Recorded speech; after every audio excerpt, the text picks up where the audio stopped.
Hello everyone, Twana Michelle here, Narcissistic Abuse Recovery Coach and Mental Health Therapist. I was just sitting here kind of taking a break and I had some things come to me that I wanted to share. So I want to talk about emotional withholding and how this can be one of the most painful forms of abuse. It is definitely emotional abuse. I was thinking about some of the types of abuse that I experienced and the ones that were the most harmful for me. So of all the types of abuse that I've experienced, there has been probably all of them. Any type of abuse you can think of, I have experienced with the narcissist. And they're all painful, right? But the emotional abuse is the one that I think is the hardest to get over. It's the one that really sticks. It's the one that really makes you question everything about yourself and doubt yourself. And you take on a lot of blame and responsibility and for things that you didn't do. You feel a lot of guilt, and it can be hard to kind of get past all of those unpleasant thoughts and feelings associated with that. And even looking at emotional abuse, there are different types of emotional abuse. And the main thing is really just being very degrading towards the person that you love and devaluing them in very obvious ways. So the obvious ways would be the put down, saying negative things, the name calling, maybe yelling and making threats and being intimidating and all of that. But the less obvious emotional abuse that is extremely painful is the emotional withholding. Now this happens when the narcissist decides they're not going to use an overt tactic on you. So instead of giving you something, if they were yelling and screaming and name calling and isolating you and all of those things, that would be giving you a form of mistreatment. Emotional abuse, on the other hand, is taking away something.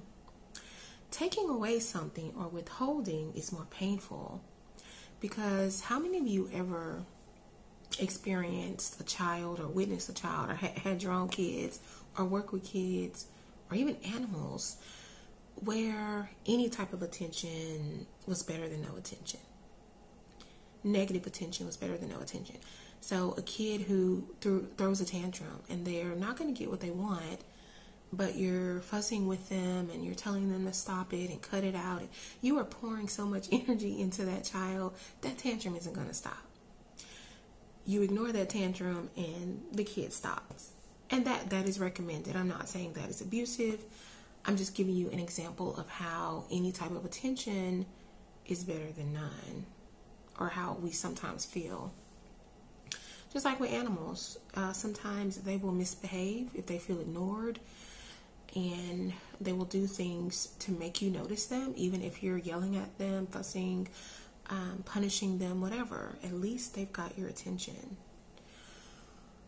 And that is because the ignoring, the lack of acknowledgement, the feeling of not being seen, heard, or valued, the absence and total lack of emotional connection from someone who is supposed to love you and give you that really, really hurts you to your core. That feels way different, way more intensely painful than the things that they give you during times of abuse. And I'm not in any way trying to normalize any type of abuse. I'm not even really trying to say one form is better than the other. They're all horrendous. If you are with someone who is causing you harm, intentional, willful harm, then you need to get out of that situation. What I'm saying is that the silent treatment, the stonewalling, the emotional withholding seems to cut more deeply. Not that it's worse or better or anything. It just cuts more deeply. And there are a couple of reasons for that. And I'm going to tell you why. One reason I've already told you. If your partner, who's probably a narcissist or some other type of toxic individual, is causing you harm and they're giving you negative energy they're being mean, disrespectful, mistreating you in some way, that may feel, for one, normal for you. And secondly, it is still somehow rewarding. Okay, you're still getting adrenaline hits. You're still getting engaged with them. You might get into an argument with them. So you still have something there that you can work with. And like I said, that might feel normal for you because perhaps you came from a home where there was a lot of dysfunction and a lot of chaos. And there was a lot of maybe fighting going on. And so that you feel like, okay, I can handle this. You know, I'm used to this. I can do this. I don't like it. This feels painful, but, you know, this also feels very familiar to me. And so there's that.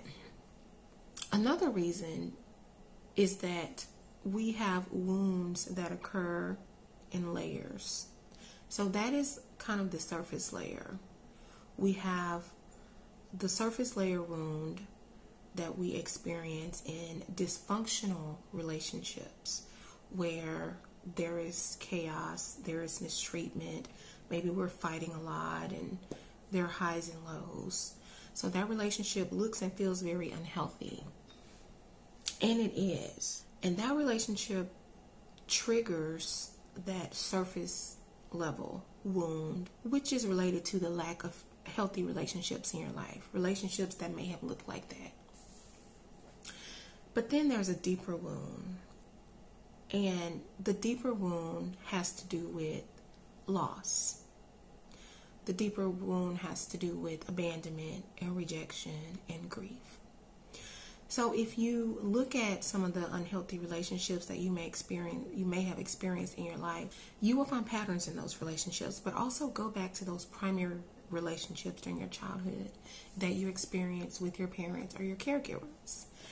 In those relationships, you may have experienced something very similar where there was a lack of consistency. There may have been mistreatment, but there may also have been some form of neglect or emotional abandonment. So on the one hand, you were getting things you didn't want, and on the other, what you wanted, you were not getting. And the not getting is what leads to that core belief of being not good enough, unlovable, rejected, and abandoned. And actually, the rejection and abandonment is what makes you feel like you're not good enough and you're unlovable, which is the core belief related to the core wound of the loss. So even if you are in a relationship and there is a lot of mistreatment, that triggers feelings of disappointment, perhaps, maybe some anger, maybe some sadness. And then when you look deeper at that relationship and you question, what does this really mean? This means that because I'm getting all of this really harmful stuff, I'm not getting the love that I need. I'm not getting the affection. I'm not getting the time. I'm not getting the attention. And that might be just a general pattern of your relationships. And that happens. But what I'm talking about is the intentional and willful withholding of that. So what the narcissist does is a little different. The narcissist knows that you need this so badly. The narcissist knows that at the core of your being, what you want and need more than anything is to have a loving, what feels like a secure attachment to someone. They know that you desperately need to be loved, and you desperately need to feel like you are lovable and you are worthy of that. And because they know that, they are going to use that to harm you. They are going to take that away anytime they feel like they can't control you. You're not doing what they want. You're not doing what they want you to do. You're not meeting their needs. You're not basically being good supply. Or you're finding them out. You're questioning them about things. You're confronting them. And the reason this is so painful is that this goes all the way back to the very early feelings and thoughts that you had as a child.